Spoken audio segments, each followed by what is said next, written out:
ক্ষমতাই নেই, তারা ওই শ্রেণী।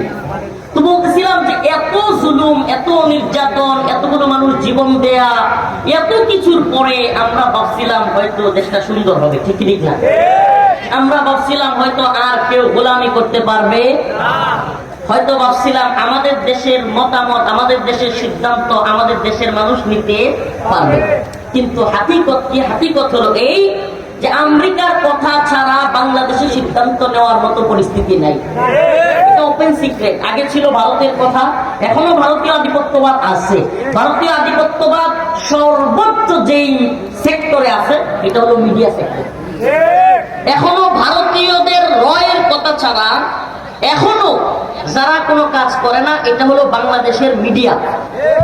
এরা দেখবেন কোন ছেলে, হিন্দু ছেলে যদি আমাদের মুসলিম বোনকে দূষিত করে তাইলে দেখবেন এরা কোনো নিউজ করবে না। এরা দেখবেন আল্লাহ না করুক কোরআন অবমানিত হইলে কোরআন অবমাননা নিয়ে কোনো হইচই নিউজ এগুলো করবে না। আপনাদের এদিকেই খালি কোন জায়গায় মৌচাক একটা ছোট্ট মেয়েকে 12-13 বছর একটা মেয়েকে হিন্দু ছেলে দর্শন করছে। মেইন স্ট্রিম কোন মিডিয়ায় আপনারা নিউজ দেখছেন? আচ্ছা, ঘটনাটা কি সত্য না মিথ্যা? ঘটনা সত্য, কিন্তু কি নাই? নিউজ নাই।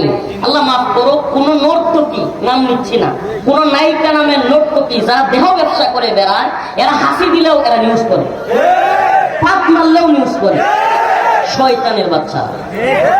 মানে ওই নর্তকীরা বায়ু চাললেও ওই বায়ু মনে হয় ওদের নাকি সুন্দর সুগন্ধি, ওইটা নিয়ে ওরা নিউজ করে। আর আমাদের মুসলিম বোন নির্যাতিত হচ্ছে, রেপিস্ট তাকে ধর্ষিতা করে দিচ্ছে, অথচ এটা নিয়ে নিউজ করবার মতো এদের সময় নেই। এটা কেন সময় নেই বলি আপনার, এটা জিনিস মনে রাখবেন। নির্যাতিত কোন জাতি, পরাজিত কোন জাতির পক্ষে কেউ থাকে না। আমার কথা মনে হয় বুঝেন না?